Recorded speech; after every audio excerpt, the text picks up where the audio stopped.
Frank, what is the best piece of Star Wars content that exists right now? Movies, comics, television. Oh. I know you have a deep connection to comics, Oh. so I'd love to even hear, even if it is movie or live action, what's the best comic on top of that? Oh man, I hate the words favorite and best when it comes to Star Wars. It's too much. It is almost like you can't have that word live with it because they all feed off of each other. Okay, I'll give old, present, and future. Yeah, whatever works. Old Reed Bane is good.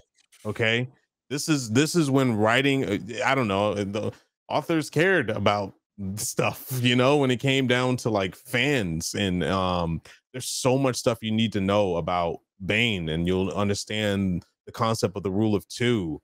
You'll understand that Revan isn't as badass as you make him, or as they make him. He's not that great. There's a lot, and you'll understand like the element of the Force and how Bane just takes out a whole planet. Like, it's just great stuff. Definitely check that out. That's some good stuff, and that'll just get you on the road to, like, you'll find out why Sidious is Sidious. You'll find out who Plagueis is, and all this stuff that you probably heard about. It'll get you on the road. Comics wise, Vader, Lord, and Vader in the comics he's a god. Like, it's just ridiculous. It's the comic book Marvel magic. I like to say, or it's a shonen in anime, if you really want to say it. This guy starts off, it's just powerful, and he just gets more powerful, and by the time you're done reading the comic, you're like, there's no way he can get more powerful, and he does. It's just ridiculous. It's just a consistent progression period. It's fun, it's delightful, and I think you should read that. And now, current day, I really, really like the Star Wars games. Yeah.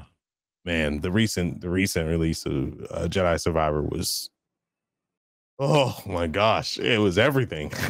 Aren't you sad now that there's no more Star Wars games to play? Oh gosh, I am. I'm well, I'm like, well, I can go back and play that and feed into some things, but it made me, it was like a call out to Star Destroyer, and like it was a call out to all the older games. And oh man, I don't know where you guys are with spoilers, but at the end of the day, I'm just that content. I think everyone should play that game. I mean, granted, if you have a console, I'll say play it on console.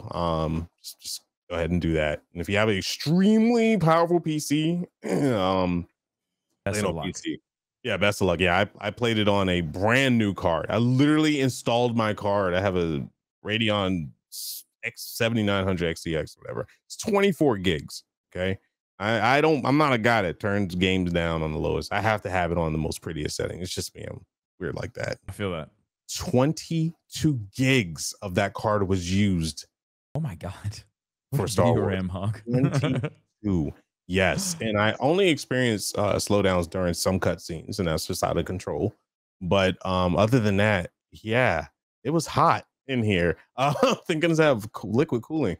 But yeah, it's grand. It's lovely. I think what they're doing with the games and everything being canon, again, air quotes, is great. And now that we're making connections with stuff and there's putting Easter eggs and things, I think that's just a big playhouse for people of extreme nerdom and those that aren't, that are being introduced. I think that game really does a good job of pull people in. And now I've heard people say, wow, now I want to watch Obi-Wan. I'm like, yes, do it. Yeah.